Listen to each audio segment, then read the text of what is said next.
So guys, अगर आप भी एकेडमिक्स में इंटरेस्ट रखते हो और अपना करियर आप एकेडमिक्स में कंटिन्यू करना चाहते हो, परस्यू करना चाहते हो, आप असिस्टेंट प्रोफेसर बनना चाहते हो आगे चल के, तो ये वीडियो आपके लिए बहुत ज़्यादा बेनिफिशियल होने वाला है, क्योंकि इसके अंदर मैं स्टेप बाय स्टेप आपको बताने वाली हूँ कि how you can get into academics and gate a very good salary. Plus इस वीडियो की खास बात ये होने वाली है कि मैं आपको हर स्टेप पे बताऊंगी कि आपको क्या करना है, जो कि आपको जितना क्राउड है उससे डिस्टिंग्विश होने में हेल्प करेगा। सो इस वीडियो के अंदर मैं अपना पर्सनल एक्सपीरियंस तो आपके साथ शेयर करूंगी ही, मेरी जो पर्सनल लर्निंग्स रही हैं, प्लस जो मैंने फैकल्टी और सीनियर्स से सीखा है, वो सारा इनपुट भी मैं आपको इस वीडियो में देने वाली हूँ। तो अगर आप इंटरेस्टेड हो एकेडमिक्स में जाने के लिए, तो ये वीडियो आप ज़रूर देखना, आपको बहुत हेल्पफुल प्रूव होगा।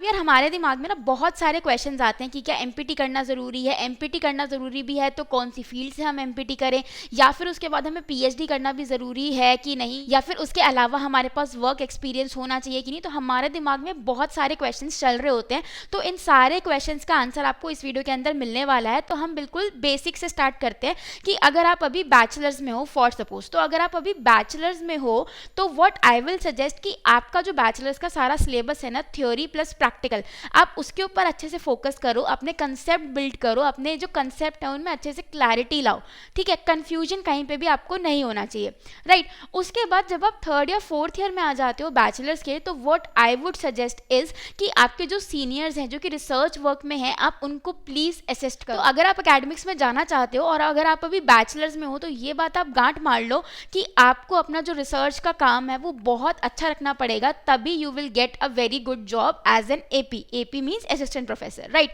अभी अगर आप बैचलर्स में हो तो अभी आप बहुत एक बिगनर लेवल के ऊपर हो, तो आपको रिसर्च समझ में आना चाहिए कि रिसर्च होता कैसे है, कैसे करते हैं, इसमें कैसे कैसे फिर पब्लिकेशंस होते हैं, पूरा ड्राफ्ट मैन्युस्क्रिप्ट कैसे बनाया जाता है, उसको एडिट कैसे किया जाता है, प्लेक्स स्कैन करना क्या होता है। तो रिसर्च करने में बहुत सारे फैक्टर्स इंक्लूड होते हैं, राइट। तो मैं आपको ये नहीं कह रही कि आप अभी फुल फ्लेज पूरी एक अच्छी आरसीटी एक्सपेरिमेंटल रिसर्च करो, but what I would say is कि आपके जो सीनियर्स हैं आप उनको प्लीज़ असिस्ट करो, तो आपको पता चलेगा कि अच्छा रिसर्च का प्रोसेस होता क्या है, कैसे एक आइडिया जनरेट किया जाता है, कैसे उसके ऊपर रिव्यू किया जाता है, पूरा लिटरेचर सर्च किया जाता है, एंड देन उसको फिर लिखा जाता है, किया जाता है, पूरा ड्राफ्ट बनाया जाता है, एंड देन उसको पब्लिश करवाया जाता है। सो अगर आप ये काम करते हो तो ये आपके लिए बहुत ज़्यादा हेल्पफुल प्रूफ होगा, क्योंकि आपको इनिशियल स्टेज में ही समझ आ जाएगा कि अच्छा रिसर्च का काम होता कैसे है। क्योंकि जब भी आप असिस्टेंट प्रोफेसर की पोस्ट के लिए अप्लाई करते हो, so the one thing they will check is your research background, कि आपने कितनी रिसर्चेस करी हैं, आपने उसमें कौन से ऑथर हो, क्या रिसर्च करी है, कौन से जर्नल में वो पब्लिश है, these all things matters, right. तो ये आपको ध्यान रखना है। तो अगर आप बिगिनर हो, अभी बैचलर्स में हो, तो आई विल हाईली सजेस्ट यू कि आप अभी से अपना जो रिसर्च का काम है वो करना शुरू कर दो। अब बात करते हैं हम मास्टर्स लेवल की, कि आपकी बैचलर्स खत्म हो गई, आपने उसमें अपना रिसर्च का सारा काम सीख लिया। अब आ जाते हैं हम मास्टर्स लेवल के ऊपर। तो अगर आप मास्टर्स में, तो सबसे पहला तो ये क्वेश्चन कि क्या मास्टर्स करना ज़रूरी होता है अगर हमें एपी बनना है, तो जी बिल्कुल आपको मास्टर्स करना इज़ वेरी मैंडेटरी।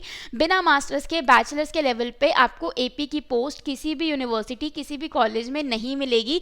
हाँ, आप क्लिनिक्स में जा सकते हो, हॉस्पिटल्स में जा सकते हो, बट एज अ फ्रेशर सिर्फ बीपीटी करके आप एज एन एपी नहीं लग सकते हो। तो अगर आपको एपी बनना है तो आपको मास्टर्स चाहिए ही चाहिए। अब ये आपके ऊपर है कि आप न्यूरो में करना चाहते हो, ऑर्थो में करना चाहते हो, स्पोर्ट्स में करना चाहते हो, पीडियाट्रिक्स में करना चाहते हो, it's all up to you. आप किसी भी फील्ड में कर सकते हो, कोई उसमें प्रॉब्लम नहीं है, हर फील्ड में अच्छा ही स्कोप है, आप चाहे कोई सी भी फील्ड ले लो, राइट। अब मास्टर्स में क्या आपको करने की ज़रूरत है? अब देखो, मास्टर्स में ऑलरेडी हमारे पास एक थीसिस वर्क होता है जो हम कर रहे होते हैं, अपनी एक्चुअल जो रिसर्च है, बट आई विल सजेस्ट कि आप उसके साथ 2 से 3, कम से कम 2 से 3 आर्टिकल्स जो है वो अपने पब्लिश करो ड्यूरिंग योर मास्टर्स। तो इससे क्या होगा ना कि आप जो क्राउड है उससे बहुत डिस्टिंग्विश हो जाओगे, क्योंकि अगर आपने बैचलर्स में मान लो रिसर्च करी है तो it is well and good, नहीं तो अगर आप मास्टर्स में रिसर्च कर रहे हो तो अपनी थीसिस तो आप कर ही रहे हो, बट साथ में अगर आपने 2 to 3 रिसर्च पेपर्स पब्लिश कर रखे हैं, so it will make you stand out, right.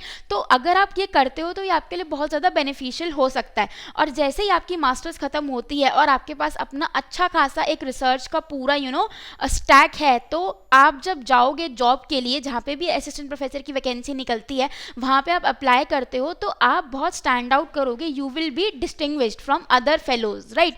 क्योंकि इस फील्ड में बहुत ज़्यादा क्राउड है, तो अपने आप को अपडेटेड रखना, अपने आप को प्रोफेशनली मेंटेन करना इज़ अ मस्ट। ये तो हो गई मास्टर्स तक की बात। इसके बाद मेन क्वेश्चन हमारे दिमाग में ये आता है कि क्या मास्टर्स करने के बाद ही हम असिस्टेंट प्रोफेसर की पोस्ट के लिए अप्लाई कर सकते हैं, या फिर हमें पीएचडी करनी भी मैंडेटरी है।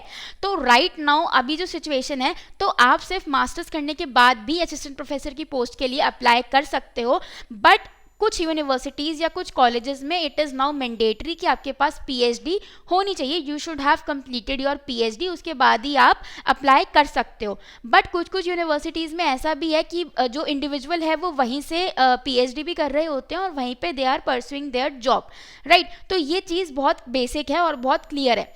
अब अगर आपका एम ये है कि भाई मुझे पीएचडी करनी है, ताकि क्योंकि ऑब्वियसली अगर आप पीएचडी के बाद अप्लाई करोगे तो आपका pay scale definitely would be higher as compare to अगर आप एमपीटी के बाद अप्लाई करते हो for your post of A, राइट। तो अगर आपका गोल है कि आपको पीएचडी परस्यू करनी है, so what I will suggest is कि जब आप अपनी मास्टर्स में ही हो तभी you make out your plan. और एक एग्जाम होता है NET JRF examination. So if you clear that examination ना, तो आपको पीएचडी के लिए स्टाइपेंड मिलता है फॉर योर कोर्स वर्क, पूरा पीएचडी का course work up to 5 years। If you are interested in going into academics और आगे यार पीएचडी करना इज़ वेरी मैंडेटरी, क्योंकि तभी आपका जो प्रमोशन है, जो डेजिग्नेशन है, वो ज़्यादा हायर पोस्ट पे जाएगी। तो पीएचडी तो करनी ही करनी है, राइट। सो अगर आप चाहते हो कि मैं मास्टर्स के तुरंत बाद पीएचडी कर लूँ प्लस मेरा कुछ अर्निंग सोर्स भी हो जाए, so I will highly recommend you कि आप जेआरएफ का एग्जाम क्लियर करो। और उसके बाद क्या होगा ना कि आपको स्टाइपेंड भी मिलता रहेगा and you will be happy doing PhD, क्योंकि आपको स्टाइपेंड तो मिल ही रहा है, तो कोई प्रॉब्लम या इशू नहीं होगा। आपका साल वेस्ट ना हो, इसलिए आप इसकी तैयारी अपने मास्टर्स में ही कंटिन्यू कर लेना, ताकि जैसे ही आप मास्टर्स का एग्ज़ाम या फिर 4th सेमेस्टर क्लियर करोगे, उसके तुरंत बाद जो साइकिल आएगी इस एग्ज़ाम की, क्योंकि ये जो एग्ज़ाम होता है नेट जेआरएफ वाला, ये 2 बार होता है 1 साल के अंदर। तो जैसे ही आपका मास्टर्स का एग्ज़ाम खत्म होता है, मास्टर्स का पूरा कोर्स खत्म होता है, उसके तुरंत बाद ही आप इस एग्ज़ाम के लिए अप्लाई कर दो। सो आपका टाइम भी वेस्ट नहीं होगा, और फिर जैसे ही आपका एग्ज़ाम क्लियर हो जाएगा, you can apply into PhD. अगर आपका जेआरएफ क्लियर नहीं होता, मान लो सिर्फ नेट क्लियर होता है, तो भी इट इज़ गुड इनफ कि आपके पास नेट है।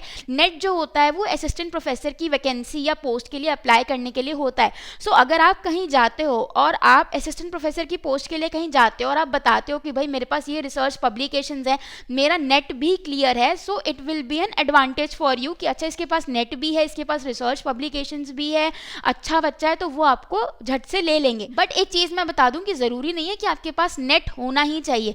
नेट होगा तो it will be more advantages to you, but अगर आपके पास रिसर्चेस नहीं है तो ये थोड़ा टेढ़ा काम है, आपके पास रिसर्च पब्लिकेशंस अच्छी होनी चाहिए। तो ये मैंने आपको सारी बात इन डिटेल बता दिया कि आपको कौन से स्टेप पे कौन सा काम करना है, बैचलर्स में क्या करना है, मास्टर्स में क्या करना है, पीएचडी करनी है तो उसमें क्या करना है, और उसके बाद तो आपको जो डिसीजन आपको लेना है आप ले सकते हो। मैंने जो मेरा खुद का पर्सनल एक्सपीरियंस था, जो मैंने इधर उधर से देखा है, सीखा है अपने सीनियर से, वो सारा जो एक्सपीरियंस था उसको बिल्कुल कंसोलिडेट करके मैंने इस वीडियो में आपके सामने ये प्रेजेंट किया है। सो आई होप कि ये वीडियो आपको बहुत इन्फॉर्मेटिव और यूजफुल लगा होगा, और ऐसे ही इन्फॉर्मेटिव और यूजफुल वीडियोस के लिए मेरे चैनल को भी ज़रूर सब्सक्राइब कर देना।